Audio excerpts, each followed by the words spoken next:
ternyata dipakai di segmentasi, di deteksi juga dipakai ya, clustering. Jadi berbagai metode dasar yang ada di machine learning ini pada dasarnya dipakai, bahkan sampai di konsep-konsep yang berbasis deep learning pun tetap pakai berbagai metode yang ada di machine learning. Jadi sangat penting sekali kalian memahami ini. Nanti di mulai pekan ke-7 kalian masih akan tetap belajar machine learning, tapi lebih ke arah feature representation. Jadi representasi ciri, representasi fiturnya. Makanya saya kasih judul kalau kalian perhatikan di LMS itu feature engineering. Feature engineering ya, kayak gitu. Masih machine learning juga. Nah, ini apa ya? Ini saya ambil dari Stanford. Ini yang dibayangkan pada suatu saat di masa depan nanti semua akan dikendalikan oleh robot. Enggak juga ya. Jadi asistennya robot, yang masak robot, yang bebersih rumah robot, enggak juga. Nah, ini gazebo zaman dulu. Ini adalah contoh. Ini adalah Google Street View zaman dulu. Google Street View sekarang udah keren ya. Gazebo zaman ini masih lama ini, belum sebagus sekarang. Gazebo yang ada di Jalan Surapati. Ini contoh menggabungkan citra atau image stitching, menjahit, stitch itu kan menjahit ya. Tapi menggabungkan citra image stitching. Di sini juga pakai mesin learning juga. Bagaimana caranya mengisi gap-gap yang ada antar citra seperti ini. Nah, ini Kinect, contoh beberapa aplikasi yang menggunakan di computer vision ya. Face recognition ini udah jadul ini. Sekarang udah keren banget face recognition ya. Nah, ini juga udah nggak ada nih Google sekarang adanya Object Detection API. Kalau pengen cari tinggal pakai install di HP kalian, terus kalian bisa detect objeknya. Ini udah nggak ada, makanya ini slide-nya slide lama ini. Zaman kapan? Nah, computer vision ini sekedar overview lagi. Kalau kalian perhatikan di bagian kanan atas, inputnya adalah data visual, kemudian oleh algoritma computer vision akan didapatkan output berupa analisis dari konten visual tersebut. Nah, kita membutuhkan machine learning ini untuk apa? Ketahuan di sini. Jadi computer vision itu berusaha untuk memberikan kemampuan untuk melihat dan secara virtual merasakan dunia. Kemampuan itu mencoba untuk ditanamkan ke mesin atau ke komputer. Nah, ini dia. Sebentar. Ini adalah fokus dari computer vision.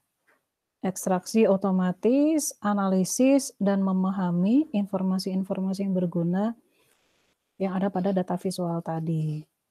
Jadi itu ya, kalian sudah tahu lah. Nah, di sini kita nggak bisa memisahkan computer vision dari berbagai topik ini. AI, pattern recognition, cognitive science, algorithms, image processing, geometry physics. Jadi kalau nanti kalian serius di computer vision menjadi peneliti atau apapun lah bekerja di dunia ini, jangan kaget kalau kadang-kadang ada orang fisika juga yang ikutan, atau orang matematik ikutan juga, banyak juga ya, atau orang-orang di psikologi yang belajar neuroscience juga banyak juga. Jadi jangan kaget, nggak cuma informatika aja ya. Nah ini bedanya computer vision, ini udah kayaknya ya, saya udah pernah bicara ini kalau nggak salah. Bedanya computer vision, image processing, dan computer graphics. Di kelas ini atau kelas saya yang PCD, saya lupa. Ya, jadi ini bedanya. Jadi kalau computer vision inputnya adalah image atau video, outputnya adalah persepsi. Lihat. Bedanya dengan computer graphics dan image processing. Kalian nggak dapat computer graphics atau grafika komputer, kalian nggak dapat. Itu zaman dulu ada di IF ya. Sekarang di IF value nggak ada. Nah, kenapa kita butuh machine learning ya? Di sini mulai ada kaitannya. Jadi machine learning itu ilustrasinya seperti ini. Jadi kita orang ini ya, kita ngajarin mesin supaya mesinnya belajar. Itulah machine learning. Jadi ngajarin siapa? Kita. Kita nih siapa nih di sini nih? Kita. Kita ngajarin mesin untuk belajar. Jadi yang pintar siapa? Ya kita, bukan mesinnya. Kita ngajarin mesin supaya pintar kayak gitu ya. Nah, ini mungkin kalian sudah dapatkan waktu ambil kuliah machine learning. Ya kita tidak bisa memprogram semuanya, kemudian ya beberapa pekerjaan sangat sulit kalau kita ingin mendefinisikannya secara algoritmik. Nah, ini beberapa, problem, yang ada di dunia. Nah, kayak gini. Jadi kita nggak mungkin bikin rule atau aturan-aturan yang spesifik, if seperti ini maka begini, if seperti ini maka begini, akan terlalu banyak rule yang harus kita buat dan itu nggak mungkin kita buat. Jadi, NP-hard problem untuk scene matching, 3D reconstruction, ill-defined, agak susah, segmentasi, nah ini subjektif, scene klasifikasi, susah untuk memodelkan, karena terlalu banyak variasi. Di pekan keberapa ya, di awal-awal kuliah saya menjelaskan berbagai macam challenge atau variasi yang ada pada citra, kayak gitu kan. Nah inilah mengapa kita membutuhkan machine learning. Terus kalian tahu juga bahwa di machine learning kita belajar berbagai hal statistik, statistical reasoning kan, pakai data-data statistik untuk mengaproksimasi solusi yang diinginkan. Jadi machine learning itu kayak gitu statistik. Jadi ada yang mengatakan bahwa ya machine learning itu pendekatan statistik. Deep learning pun pendekatan statistik. Statistik itu berada pada level paling rendah untuk pengenalan pola. Jadi ada statistik, sintaktis, sintaksis, sintaktik, sama yang paling atas itu ada 3, saya lupa tuh. Paling rendah adalah template matching, sorry ya, saya ulang ya, paling rendah template matching, kemudian di atasnya ada statistik, di atasnya lagi ada sintaktik, di atasnya lagi saya lupa apa tuh, gitu. Jadi yang statistik ini, yang masih sekarang masih dipakai ya di deep learning, ya ya masih prone to error lah, error prone-nya masih gede banget karena berbasis statistik. Statistik apa ya? Statistik data, statistik kalau kalian bekerja dengan citra ya statistik citra yang kalian supply gitu. Kalau kalian ngasih citra yang salah ya salah, gitu ya. Kayak TA yang dikerjain sama salah satu mahasiswa saya, dia mengklasifikasikan aksi, datanya video, aksi, jenis aksi di kantor. Jadi orang duduk, ada yang menerima telepon, ada yang sedang menulis, ada yang sedang bekerja depan komputer, atau yang lagi main HP, atau lagi ngapain gitu ya. Jadi ada beberapa jenis pekerjaan, tapi dia ambil citranya dari video. Jadi dia ambil frame-frame. Kalau dia ambil semua frame, maka bisa jadi ada frame yang kosong, terus tapi labelnya adalah menerima telepon.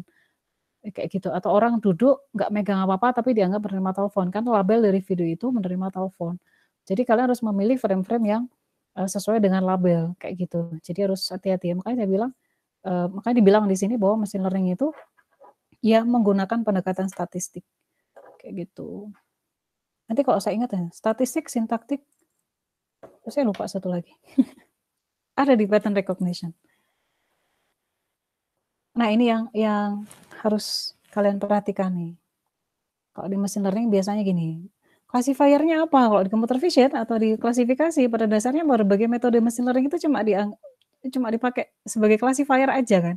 Pakai SVM kah, pakai KNN kah, pakai apa, JST kah, itu kan cuma di sini doang. Kemudian kalian otak-atik parameternya kayak gitu. Cuma di situ doang nih machine learning, gitu ya. Nah, tapi di sini, efeknya sangat besar sekali. Dia membutuhkan, yang saya kasih kotak hijau di sini. Kotak hijau di sini. Dia membutuhkan di sini dimodelkan dengan baik. Makanya salah satu notebook yang, saya berikan ke kalian itu ada tentang, representation data ya, data representation, itu bagaimana merepresentasikan data. Jadi punya data citra, tapi pada akhirnya yang diproses itu adalah vector of numbers kan, sekumpulan angka-angka. Jadi kalian ekstrak terus dapat angka-angka kayak gitu. Bayangkan yang tadinya citranya itu sangat kaya informasi, tapi, diekstraksi fitur itu disederhanakan lagi, jadi hanya sekedar angka-angka, gitu. Gitu ya.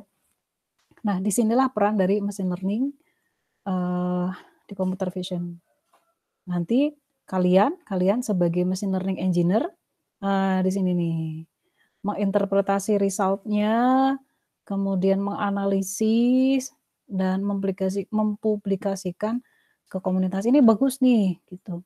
Jadi nggak bisa kalian mengatakan bahwa, "Oh, kalau pakai SVM bagus," nggak bisa kayak gitu juga, ya. Tergantung dari ini nih, yang saya kasih ijo-ijo ini. Ih, di bawah hijau juga, Bu. Jadi kalian nggak bisa mengatakan, kalau pakai, "Oh, ternyata klasifikasi."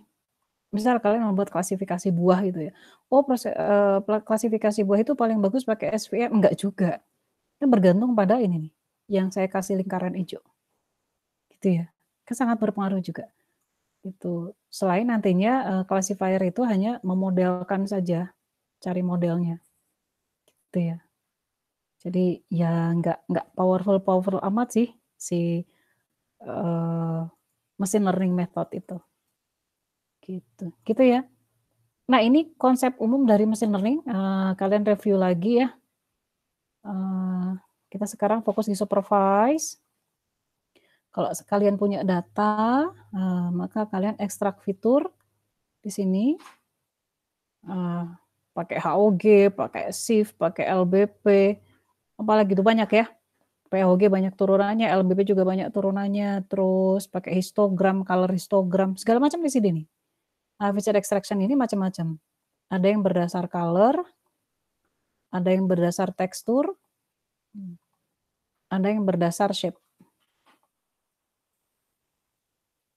Ada yang berdasar gabungan juga, ada yang berdasar, lokal feature, global feature, macam-macam. Jadi banyak banget. Jadi sebelum kembali populernya deep learning, feature extraction ini banyak banget, orang mengembangkan banyak banget di sini, gitu ya. Nah, kemudian output-nya ini adalah vektor ciri kan, output-nya itu selalu vektor ciri, kayak gini. Di sini ada angka-angka gitu kan. Nanti masuk ke algoritma machine learning kita, kemudian dia akan membuat model dari objek. Oh, kalau apel itu kira-kira cirinya seperti ini, seperti ini, seperti ini, kayak gitu. Nah, itu saya kasih contoh di bagian ini, seperti apa sih isinya gitu ya. Gitu. Dan seterusnya sampai, ini proses training. Ini yang terjadi. Jadi kalian sudah tahu bahwa, setiap tahap di sini itu sangat mempengaruhi, gitu ya. Image processing kira-kira di mana dilakukannya?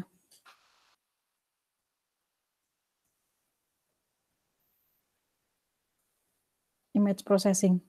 Kan minggu lalu belajar tentang image processing ya. Dilakukannya di mana? Grouping of object, Bu. Nggak dengar saya, apa? Di grouping of object. Grouping of object, bukan. Feature extraction, sebelum ya. Sebelum ekstraksi fitur. Jadi di sini nih kira-kira. Dari data, sebelum diekstraksi fitur, kita lakukan image processing dulu. New data ini kan anggaplah image ya, ini salah. Ini kan testing data ini. Yang ini nih. Images misalnya, ini images, dia harus diekstrak fiturnya. Diekstrak fiturnya dengan berbagai metode ya, yang saya sebutin tadi ada yang populer tuh HOG. Meskipun sekarang agak-agak ditinggalkan. HOG, ada LBP, yang populer di kalangan mahasiswa tuh, pakai itu aja terus. Ada SIF, ada surf, padahal banyak banget tuh. Ada tekston, macam-macam. Ada tekston, macam-macam lah, banyak banget, pokoknya banyak banget. Nah, ini adalah feature extraction. Tapi sebelum itu, nah kalian harus lakukan misalnya pra pemrosesan dulu ya. Ntar di smoothing kah, di sharpening kah, atau kalian crop dulu kah, atau kalian resize, atau di equalizing dulu histogramnya, macam-macam lah, supaya citranya memenuhi yang kalian butuhkan dan dianggap bisa menaikkan kinerja dari sistem yang kalian buat gitu. Dan kita nggak bisa mengatakan, oh kalau di proses menggunakan histogram ekualisasi maka akurasinya akan naik, belum tentu juga. Oh, kalau di praproses menggunakan noise reduction, seperti menggunakan median filter ya, atau smoothing teknik di image processing, menggunakan berbagai filter, maka hasil akurasinya akan naik. Enggak juga, belum tentu juga. Jadi kita tidak bisa menentukan harus menggunakan teknik pemrosesan citra apa. Kita belum tahu. Jadi kita harus nyoba. Dan harus disesuaikan dengan kebutuhan. Kalau misalnya kalian bekerja dengan citra medis, yang kita tahu kebanyakan citranya grayscale gitu ya, dan kontrasnya rendah banget, maka harus milih-milih dulu teknik pengolahan citra yang mau dipakai apa. Dan pasti berbeda dengan kalau kalian bekerja dengan citra yang kaya warna, seperti biasa dipakai di deteksi objek. Itu citranya kan kaya warna. Itu pasti teknik pengolahan citranya beda lagi, gitu ya. Jadi nggak bisa dipastikan harus pakai yang ini, enggak juga. Gitu. Ini ya. Terus, nah ini apa nih? Ini cerita tentang tahun 60-80 kayaknya saya udah pernah ngasih kok yang masuk kelas mesin learning-nya saya. Nggak tahu nih, kalian ada nggak yang masuk ke kelas mesin learning saya? Saya cerita ini biasanya. Bahwa sekitar tahun 60-an itu nggak ada data, kemudian statistical learning itu nggak ada, internet juga belum terlalu ada. Nah, kemudian ini mulailah ada mesin learning. Gitu ya, ada SVM. Jadi SVM itu bukan baru ya, bukan metode baru, bukan. Udah jadul, tahun itu tahun 95. Ada BUS juga tahun itu. Graphical models yang banyak dipakai di PGM, probabilistic graphical model itu juga bukan barang baru. Jadi kebanyakan itu barang lama lah gitu ya. Neural network juga bukan barang baru. MRF, Markov Random Fields, Conditional Random Fields, MCMC, Gibbs, harusnya itu semuanya juga bukan barang baru. Semuanya barang lama gitu. Gitu. Nah, ini mulai ada orang mulai menggunakan mesin learning untuk computer vision. Nah, ini saya udah cerita ini ya. Kayaknya waktu itu. Nah, ini beberapa task pada computer vision. Supaya kalian recognition ini bisa macam-macam, bisa object recognition, identification, detection, kemudian motion analysis, tracking, object tracking gitu ya di video, terus scene reconstruction, pemodelan 3D, kemudian image restoration, itu macam-macam lah ya. Nah, ini berbagai bidang yang menggunakan computer vision. Agriculture, kebayang nggak agriculture pakai computer vision? Untuk apa kira-kira?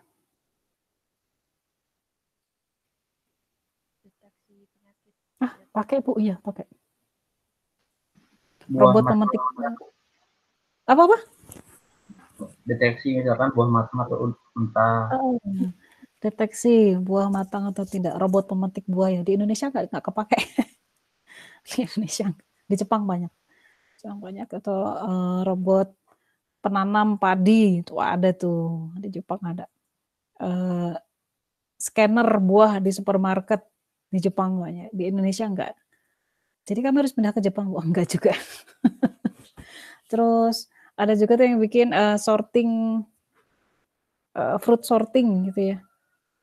Jadi yang buah ukurannya sekian, yang supaya ukurannya seragam. Ketika dijual itu kan ukurannya dibikin seragam, ukurannya besar, ukuran kecil, ukuran menengah itu disorting kan nggak mungkin pakai manusia. Jadi pakai robot. Gitu. Kemudian autonomous vehicles, udah jelas ya. Biomedis, pakai computer vision juga tuh. Biomedis, iya. Industrial automation, robot itu kan di pabrik-pabrik banyak juga. Banyak gesture analyzing, pollution monitoring juga pakai computer vision. Banyak nih, remote sensing. Remote sensing pakai data satelit. Jadi untuk memetakan daerah itu kan pakai data satelit, kan nggak mungkin yang menganalisis itu manusia. Banyak nih. Security, surveillance, transport. Banyak ya. Jadi jangan khawatir bahwa apa yang akan kalian pelajari selama kuliah itu nggak kepake. Tapi tentu saja yang kalian pelajari dasar-dasarnya ya. Ini contoh-contohnya banyak ya.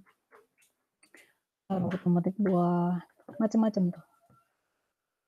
Oh, ini dia. Banyak ya. Nah, saya mau kasih lihat, sebelum kita beralih ke notebook, saya kasih lihatin di notebook untuk machine learning, klasifikasi menggunakan supervised learning itu cukup pakai sklearn, scikit-learn. Saya kasih contohnya kan ya. Ini saya mau kasih contoh, klasifikasi buah menggunakan KNN, random forest, SVM. Nah, macam-macam tuh. Lihat di sini, buahnya itu pada dasarnya cuma ada 1, 2, 3, 4, 5, 6, 7. 7 kelas buah, apel, banana, lemon, lime, orange, peach, pear. Tapi kalau kalian lihat variasi untuk tiap kelasnya lumayan banyak ya. Apel itu nggak cuma merah, tapi ada merah, kuning, hijau. Kemudian bentuknya beda-beda. Kemudian pisang itu juga, itu sebenarnya mereka itu terdiri atas 4 subkelas yang berbeda, ya spesies yang berbeda. Lemon juga tampak sama, tapi sebenarnya spesiesnya beda-beda dan seterusnya. Ini adalah macam ini baru-baru pada buah ya, gitu. Apalagi yang pear tuh lihat, pear ada 6 variasi berbeda, gitu. Nah, ini berbagai variasi intrakelasnya yang ada, macam-macam. Jadi cuma buah aja udah bisa bikin pusing tuh. Kemudian antar kelas, misal buah peach bisa mirip dengan buah apel, atau buah lemon warnanya kuning mirip dengan kuningnya golden delicious apple gitu kan, macam-macam. Kemudian pear, hijaunya pear mirip dengan hijaunya Granny Smith apple. Nah, kalau pengen lihat, silakan cari datasetnya. Ini open for public, RGBD Object Dataset, 21.000 citra. Coba cek ke sana ya. Saya nggak tahu sekarang udah nambah atau enggak, saya nggak tahu. Nah, ini cuma sekedar statistik dari citra, dari masing-masing kelas ada sekitar 600-an citra, banyak ya. Jadi kalau kalian pakai citra jangan dikit Bu, citranya cuma 100. Aduh. Ini saya udah coba banyak tuh citranya. Meskipun sebenarnya segini masih tergolong sedikit ya, 21.000 tergolong sedikit. Nah, ini workflow yang umum pada machine learning, jadi ekstrak fitur. Maka saya punya features kan di sini, vektor. Kemudian saya lakukan supervised learning. Di sini pakai KNN, pakai SVM, pakai JST, macam-macam boleh ya. Terus nanti kita dapat model, baru kita lakukan klasifikasi. Pakai cross validation boleh, pakai split training testing boleh juga, nggak masalah. Nah, saya mau nunjukin yang saya pakai waktu itu SCD dan CLD untuk mengekstrak warna SCD dan CLD. Scalable color descriptor dan color descriptor. Ini saya nggak akan ngajarin sama tekstur. Tekstur saya pakai EHD, Edge Histogram Descriptor. Saya nggak akan ngajarin kalian detail tahap dari metode ekstraksi fitur, enggak saya. Tapi fokusnya adalah kayak apa sih isinya gitu. Baik, ini sekedar tahu aja. Ada berbagai macam color descriptor yang dideskripsikan oleh MPEG 7. Cari tahu MPEG 7 itu apa di konsorsium. Jadi kalau kita mau ekstrak warna dominan, dia juga nyediain juga. Kalau saya nggak ngambil color dominan, tapi pengen ngambil ini, scalable itu lebih ke apa saja sih komponen warna yang ada pada citra itu, gitu ya. Ada color struktur atau kalau pengen ngambil color layout pakai ini, macam-macam ya. Jadi kalau kalian pengen ambil warna dominan yang ada pada objek, coba cari tahu untuk ambil warna dominan itu pakai apa. Gitu ya, ini baru color descriptor aja ya. Feature extraction untuk warna. Nah, untuk SCD ini dia punya 256. Vektornya berukuran 256. Ini nggak usah lah ya. Kalian bisa baca sendiri, nggak usah. Ini caranya, nggak usah. Nah, ini dia isinya.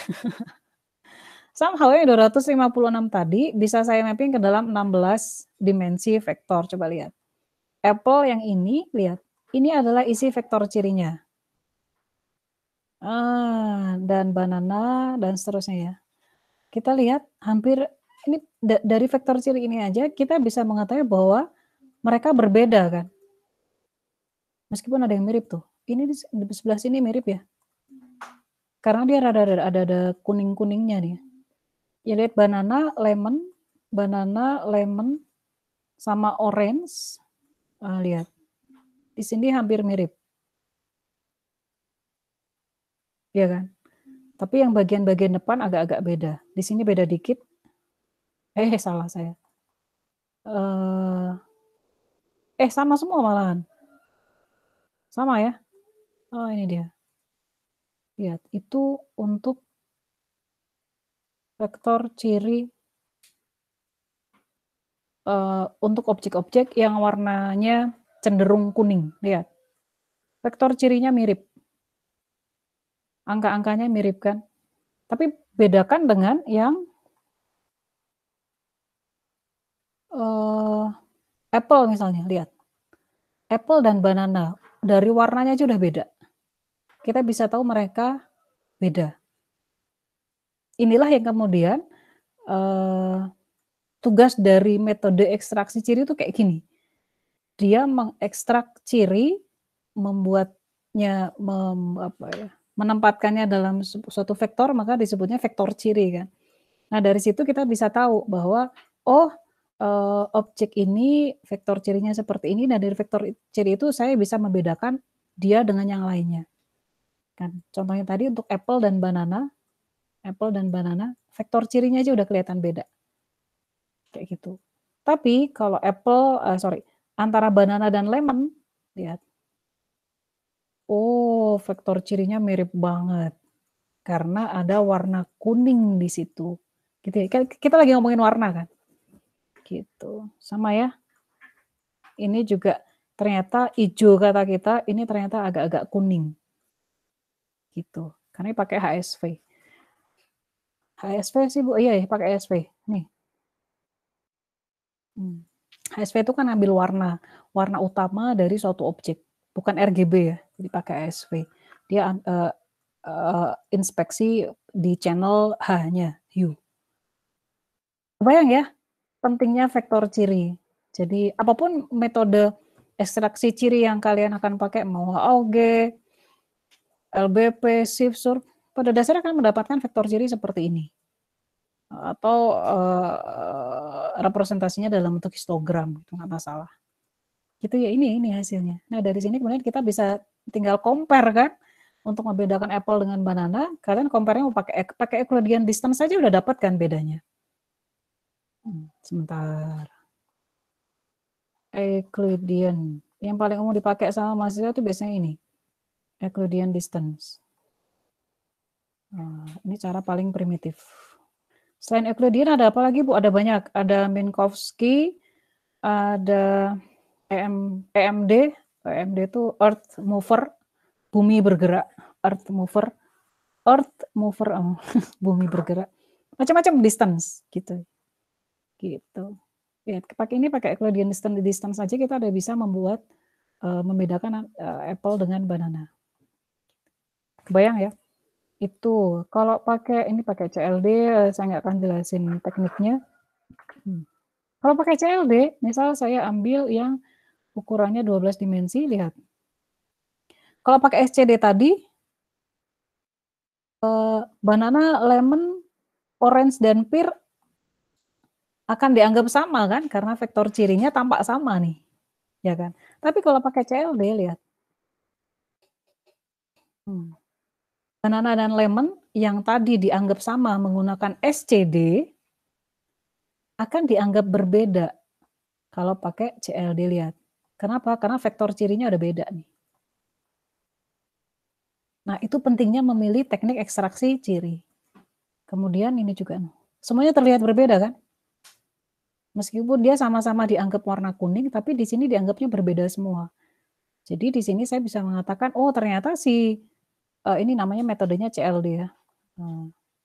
Dia lebih bagus dalam mengekstrak warna untuk objek yang sedang saya amati. Karena dia bisa membedakan antara banana, lemon, orange, dan pear yang mereka sama-sama punya kandungan warna kuning. Beda dengan metode ekstraksi ciri warna yang tadi, yang SCD tadi. Dia fail kan, dia gagal membedakan warna-warna dasar yang ada pada berbagai objek ini. Jadi inilah metode ekstraksi ciri. Jadi si mesin learning-nya, si classifier yang metode di mesin learning ya tinggal mengelompokkan ini saja kan. Tapi fokus utamanya itu di sini. Kebayang kan ya bedanya? Atau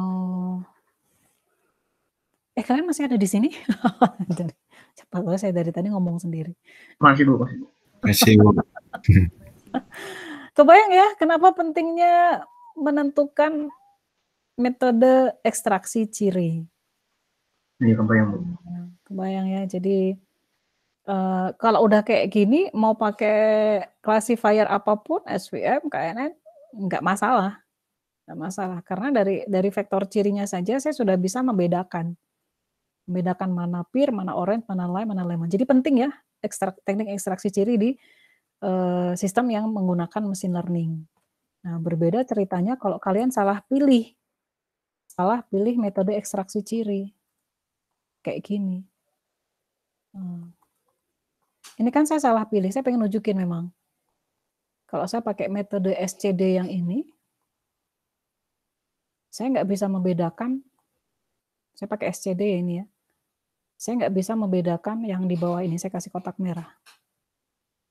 Banana, lemon, lime, orange, dan pear akan dianggap sama.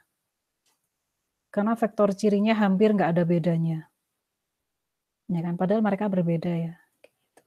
Itu makanya pemilihan algoritma atau teknik ekstraksi ciri ini ya harus memperhatikan karakteristik dari objek yang sedang kita amati gitu ya. Kebayang ya. So, yang paling penting di machine learning itu adalah teknik ekstraksi fiturnya, teknik ekstraksi ciri. Ini kalau pakai saya kenalkan teknik ekstraksi ciri yang lain yaitu tekstur. Tekstur. Saya nggak akan jelasin, kalian bisa baca sendiri, tapi saya pengen lihatin hasilnya. Oh, ini dia. Ini adalah vektor ciri, tapi karena vektornya ukurannya itu 80, jadi saya tulis dalam 4 baris ya, satu barisnya 20. Ini 80 ukurannya, 80 dimensi. Kayak gitu. Apa sih yang dia tangkap? Yang dia tangkap itu frekuensi dari kemunculan ini nih. Vertical edge, horizontal edge, apa tuh? Garis 45 derajat, garis 135 derajat dan seterusnya. Yang pada dasarnya kalau kita ngomongin citra, kelima edge atau tepi ini bisa dideteksi dengan filter. Ini kan filter. Terus lakukan konvolusi aja pada citranya. Dapat kan? Konvolusi kalian udah tahu caranya. Konvolusi, korelasi udah tahu. Tinggal dipasangin aja di citra. Kok ini 2x2 ya. 2x2. Tinggal dikonvolusi, dapat deh. Kalau memang di situ ada vertical edge, maka dia akan ditebalkan, kayak gitu, akan dihitung. Kalau di situ ada horizontal edge, dengan dikonvolusi menggunakan filter ini, maka akan dihitung. Demikian seterusnya. Jadi simple, sederhana, kayak gini. Pokoknya gitulah ya. Terus jadi ini tuh kenapa angkanya 5, 1, 4, 3, jadi dia menghitung keberadaan dari masing-masing jenis edge tadi. Gitu ya. Nah gitu lah, pokoknya dapat kayak gini, terus ya itu. Ini sekedar menunjukkan vektor ciri. Gitulah isinya vektor ciri. Itu ya. Semoga kalian paham. Saya pengen nunjukin. Ada pertanyaan terkait machine learning sebelum kita masuk ke notebook?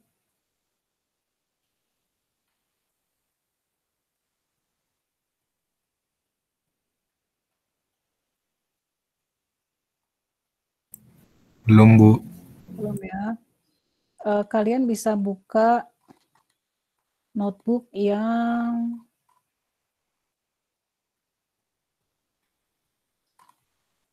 ini kayaknya notebooknya gampang-gampang ya. Kalian mau ada yang ditanyain nggak dari notebooknya? Nggak ada ya?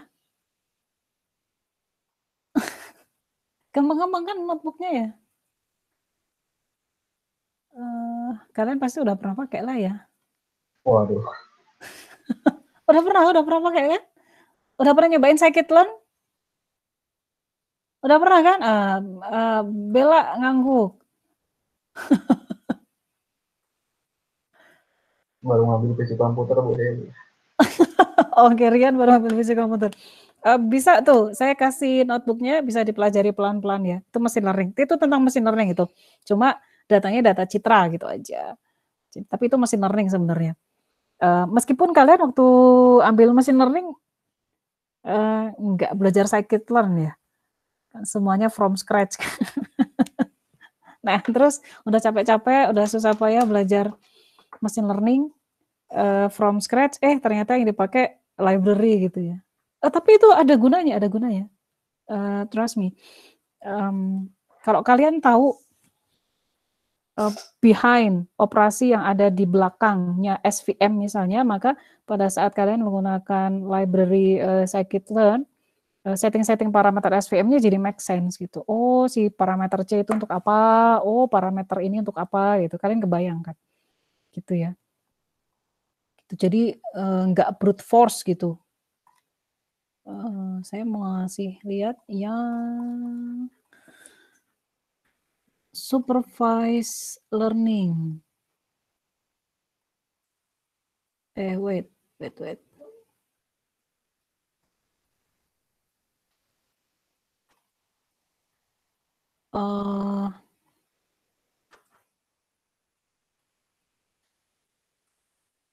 Yang mana ya?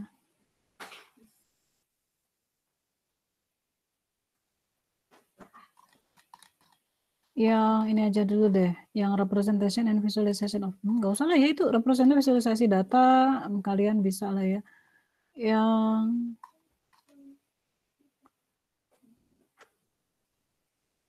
training and testing, notebook keempat tuh. Saya kasih lihat dulu. Chrome tab. Sekilas aja ya. Training and testing data.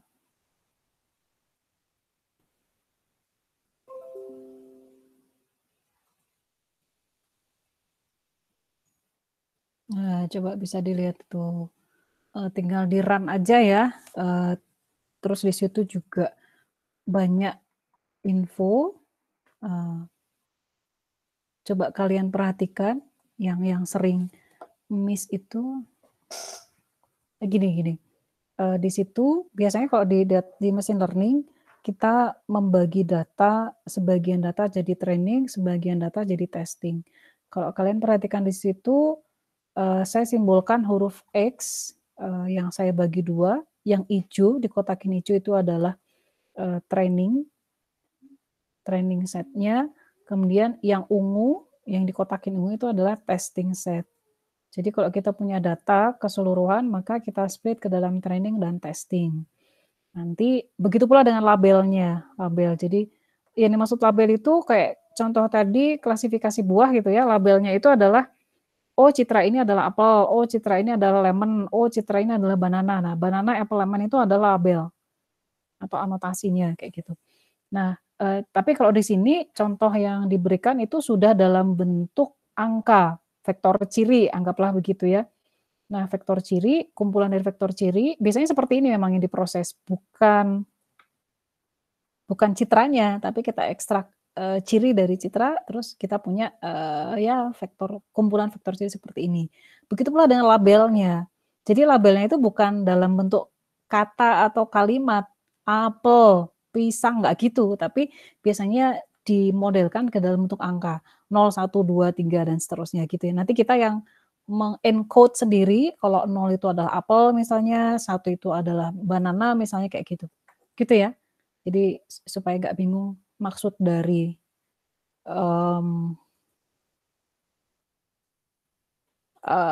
angka-angka di sini itu apa gitu ya.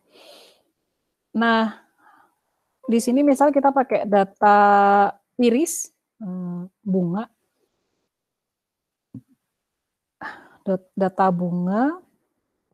di situ ada berapa data sih?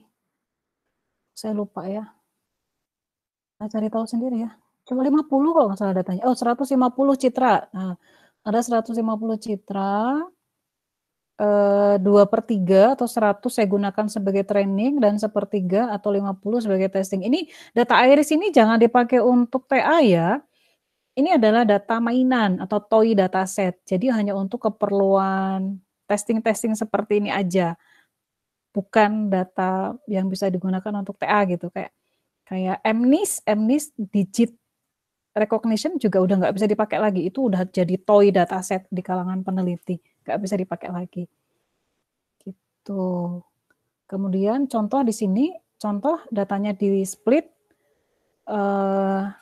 prosentase split trend dan test sebenarnya ini, sebentar, saya kasih disclaimer dulu ya. Di notebook ini hanya menyediakan cara dalam melakukan sesuatu, cara dalam men-split data ke dalam trend dan test misalnya. Tapi angka-angka ini jangan dijadikan sebagai patokan. Terlebih misalnya, Bu, di sini boleh pakai 150 citra doang. Apakah saya juga boleh pakai data, itu datanya terlalu sedikit. Makanya saya bilang ini data mainan, jangan dijadikan patokan. Kita cuma belajar how, gimana kalau cara melakukan split, gimana cara load data gitu ya. Jangan dijadikan patokan ya. Karena 0,5 untuk trend dan test size ini udah nggak dipakai lagi. Bahkan 70-30 untuk training dan testing size udah nggak dipakai lagi juga. Yang dipakai itu biasanya 90 atau 10 atau 95 dan 5. Dengan catatan datanya sangat besar. Jadi yang dipakai sebagai data uji itu cuma dikit. Kebanyakan dipakai sebagai data training gitu ya. Tapi ada catatannya juga. Nanti kita cerita tentang training testing ya. Biasanya yang kayak gitu tuh nggak keluar saat kuliah gitu. Jadi mahasiswa banyak yang nggak tahu. Gitu ya. Jadi apakah harus selalu di split, Bu, training testing? Enggak juga. Kalau datanya sedikit pakai cross validation aja, K-fold cross validation. Kayak data medis itu kan cuma berapa, cuma ratusan atau puluhan kan, kita nggak mungkin split ke dalam training dan testing, nggak boleh. Distribusi datanya sangat tidak imbang, jadi nggak boleh kita lakukan split. Kalau datanya sangat banyak, harus kita bagi ke dalam train, validasi, dan testing. Jadi dibagi ke dalam 3. Ada macam-macam tuh. Nanti kapan-kapan cerita di luar ini ya. Kita lanjutin ya. Terus ini kita split data. Misal kita kita bagi data ke dalam training dan testing. Contohnya kalian lanjutin aja ya. Di situ dapat apa tuh? Ini nih saya mau ajarin yang di bawah tuh. Saya mau nunjukin yang di bawah. Kita pakai KNN di bawah klasifikasinya. Kemudian kita membangun modelnya cuma dengan menggunakan fit itu bikin model. Kemudian predik ini kita menguji. Jadi fit ini kita pakai data train, perhatikan di situ train kan datanya. Kemudian kalau predik dari model yang sudah dibuat tadi, hasil testingnya berapa, kita hitung akurasinya. Dari sini dapat akurasi itu 96%. Selesai TA-nya. Jadi kalian susah payah belajar 1 semester machine learning, terus waktu TA tinggal manggil 1-2 baris gitu ya. Di machine learning di sini. Tapi ya nggak apa-apa, kan udah jadi tahu bagaimana cara setting parameter, gitu ya. Jadi bisa menjelaskan behind proses yang terjadi di belakangnya. Nah ini, kalian bisa belajar sendiri di sini. Terus apa ini? Wah nggak usah. Cobain ya, saya punya solusinya sih, tapi saya nggak kasih ke kalian kayaknya ya. Terus ini saya stop dulu. Tadi baru KNN. Saya nunjukin 1 notebook lagi, habis itu kuliah kita selesai. Habis itu kita diskusi ya, kalau mau ada yang mau ditanyain. Mana tadi?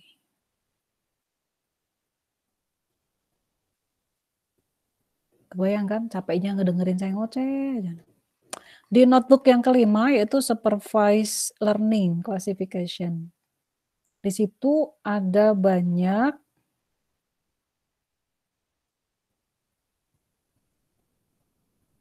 kalian bisa lihat ada logistic regression ya, selain KNN.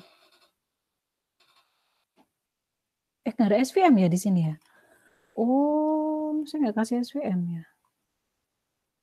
Oh, oke.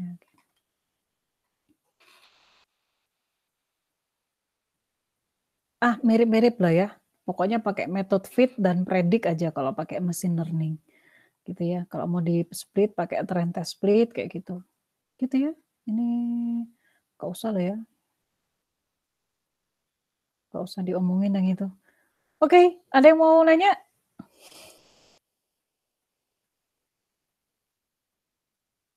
Bu, video ini kan nanti bakal di-share nggak, Bu?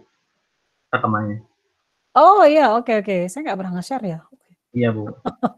Karena saya mau belajar suka maksudnya apa ini. Oke. Nanti saya kasih linknya di LMS ya. Oh iya, boleh. Kasih, Bu. Gitu. Ada yang mau nanya? Kalau enggak, saya nanya nih. Saya tadi sempat nyeletuk tentang split data ke dalam training dan testing. Kalau kalian punya 300 citra, datanya itu cuma 300 itu doang. Di split training testing enggak? Enggak, Bu. Enggak. Gimana Enggak, cara Bu. ngukur akurasinya? Kalau kayak gitu. Pakai apa?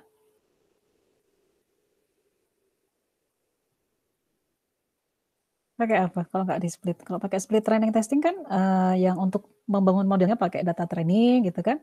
Nanti ngitung akurasinya pakai data testing. Kalau datanya nggak di split, gimana cara saya ngukur akurasi dari model yang dibangun? Pakai apa? Pakai cross validation, Bu.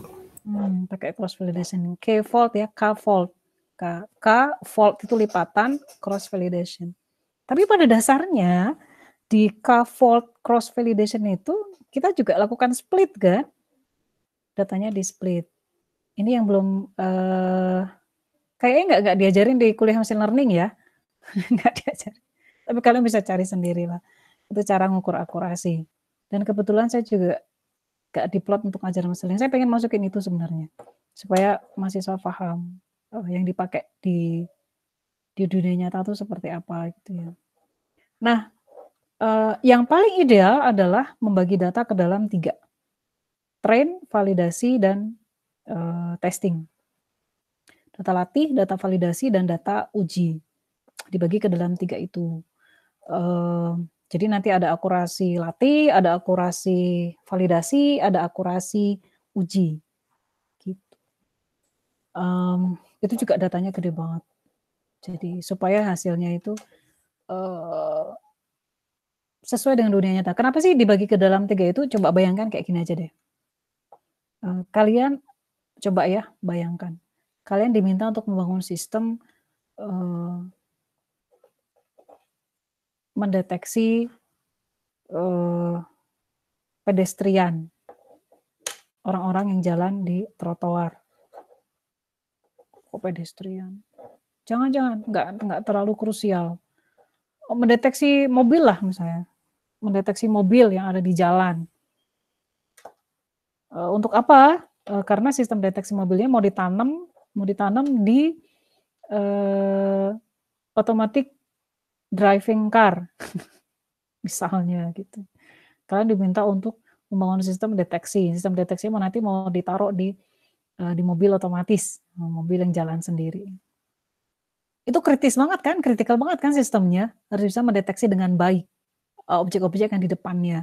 Kalau cuma kalau mobil yang di depannya kita lagi jalan, maka kita berasumsi mobilnya tetap jalan kan. Tapi kalau ternyata di depannya itu ada orang lagi nyebrang, maka kalian harus membuat mobilnya berhenti kan. Nggak boleh langsung jalan terus. Tapi kalau misalnya di depan itu mobil, maka mobil otomatis yang kalian buat bisa tetap jalan. Toh mobil yang di depan pasti jalan. Asumsinya begitu. Kalau kalian punya sistem kayak gitu, maka data uji yang sebenarnya itu data apa? Data pada saat lagi jalan kan. Nah, data pada saat lagi jalan. Dan itu kan nggak mungkin kita dapatkan. Itu berarti uji coba yang sebenarnya, proses pengujian sebenarnya itu nanti kan pada saat si sistemnya udah ditanam, sistemnya udah dipasang. Nah, kita pengen pada saat membangun sistem deteksi itu, sistem deteksi objek, kita pengen memiliki semacam estimasi data uji. Nah, kita pengen kayak gitu tuh. Maka data itu dibagi ke dalam 3 data yang dimiliki ya. Data latih, data validasi, dan data uji. Data validasi pada dasarnya merupakan data uji untuk model yang dibangun menggunakan data latih. Kayak gitu, nanti dapat akurasi validasi. Nah, nanti akan dibandingkan tuh antara akurasi latih dengan akurasi validasi. Apakah jauh berbeda atau enggak? Biasanya dimain-mainkannya di dua ini dulu. Apakah akurasi validasi sama akurasi latihnya berbeda jauh atau enggak? Kalau sama-sama misalnya mendekati angka 80, akurasi latih 78, akurasi validasi 80, oke enggak terlalu jauh, maka ini bisa modelnya di hold, terus bisa diujikan di data uji. Kayak gitu. Jadi itulah kenapa perlu ada data validasi. Ini paling ideal tuh kayak gini, dibagi 3 kayak gini. Gitu ya. Jadi data validasi itu justru menjadi data uji bagi model yang dibangun menggunakan data latih. Ini adalah skema ideal. Skema ideal. Nah, skema ideal ini bisa kalian lakukan kalau datanya banyak. Datanya banyak banget. Gitu. Itulah sebabnya kalau saya selalu menanyakan ketika mahasiswa lapor tentang TA-nya atau sistem yang dibangun, Bu, akurasinya sekian, saya nanya itu akurasi apa? Akurasi latih, atau akurasi uji, atau akurasi validasi. Nah, umumnya karena mahasiswa ini datanya sedikit, mereka nggak pakai akurasi validasi, pakai akurasi latih dan akurasi uji aja. Saya mau kasih lihat sebentar. Penutup ini, penutup. Penutup. Mana ya?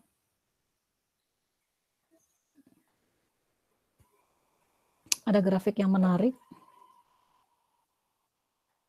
Oh, nggak ada grafiknya ya.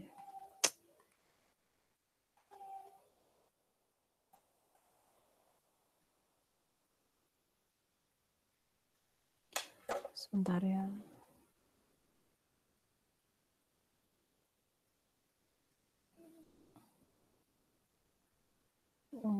Saya nggak dapat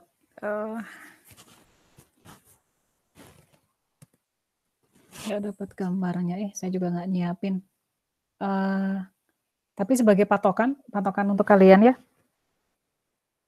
akurasi uji sama akurasi latih nggak boleh berbeda jauh.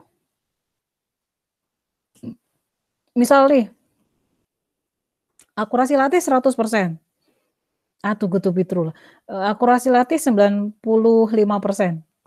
Latih ya, akurasi latihnya 90%. Terus ternyata akurasi ujinya itu cuma 70%. Akurasi uji cuma 70%. Padahal pada saat dia latihan nih, bikin model di data latih, akurasi dia sampai 95%. Wah, apa yang terjadi?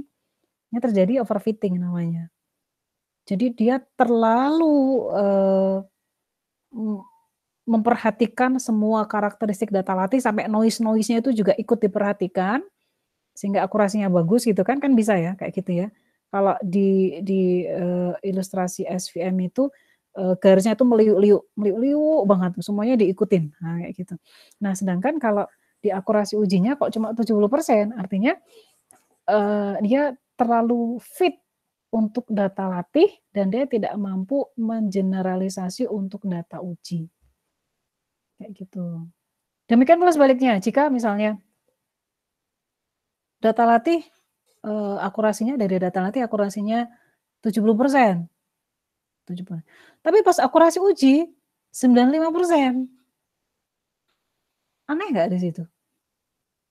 Saat dia latihan akurasinya cuma 70. Tapi ketika dikasih data uji kok akurasinya bisa 95. Selisih 25 dapat dari mana tuh? Kan pada dasarnya akurasi uji, data uji kan cuma di-matchingkan saja kan dengan model dari data latih. Nah, kok dia bisa selisih 25 gitu. Dia dapat dari mana tuh? Namanya underfit. Jadi si model yang dibangun dari data latih tadi itu underfit, di bawah fit. Nah, ini nggak boleh. Jadi yang kayak gitu-gitu, kondisi-kondisi kayak gitu yang harus diperhatikan gitu ya. Makanya proses pelatihan menggunakan machine learning ataupun deep learning nantinya itu juga biasanya berkali-kali sampai menemukan model yang tepat. Gitu ya. Tuh saya ngoceh nggak bisa berhenti tuh. Nah, jadi itu machine learning. Yang kita bahas hari ini hanya untuk klasifikasi saja ya. Padahal machine learning, kalau untuk klasifikasi aja berarti kalian pakai yang supervised learning. Gitu ya. Minggu depan kita akan bahas yang unsupervised learning yang kita gunakan untuk segmentasi. Segmentasi juga pakai machine learning, tapi pakai yang metode unsupervised. Meskipun sekarang sebenarnya unsupervised, supervised udah blend sih. Kayak deep learning itu kan unsupervised sebenarnya. Gitu. Tapi ketika klasifikasi ya kita pakai supervised. Label itu kan supervisor pada saat learning. Gitu. Ada pertanyaan? Yuk. Itu saya nanya di chat. Apa tuh? Metode untuk seleksi fitur gimana? Melihat karakteristik dari persoalan. Misal ya. Contoh tadi yang buah tadi. Misal. Contoh mana? Contoh saya ya. Saya kasih lihat buahnya. Ini dia. Contoh ya. Agak sulit memang menentukan kita harus pakai yang mana ya gitu. Kita harus pakai yang mana. Tapi ada sedikit contoh ya. Ini adalah data buah yang sedang saya observasi. Untuk apel warnanya ada banyak, shape-nya ada banyak. Untuk pear semuanya. Untuk semua buah ini mereka karakteristiknya nggak cuma dari warna tapi dari shape juga. Warna buah satu bisa saja sama dengan buah kedua, buah ketiga, dan seterusnya. Maka salah jika saya hanya menggunakan ekstraksi ciri warna saja, karena akan fail. Bisa jadi buah apel yang kuning akan salah diklasifikasi sebagai buah lain yang warnanya juga kuning. Kalau saya hanya menggunakan ekstraksi ciri warna saja. Kebayang ya? Nah, kalau kayak gitu, saya juga harus menggunakan, jadi selain pakai warna, sebelum kalian nyeletuk, warnanya juga macam-macam kan? Oh iya, sebentar ya. Kemudian yang kedua, kalau kayak gitu lihat, saya juga harus menggunakan shape juga. Kenapa? Karena ternyata saya juga bisa membedakan buah-buah ini dari shape-nya. Jadi kalau saya gabungkan color dan shape, maka kemungkinan saya akan bisa punya ciri yang lebih tangguh.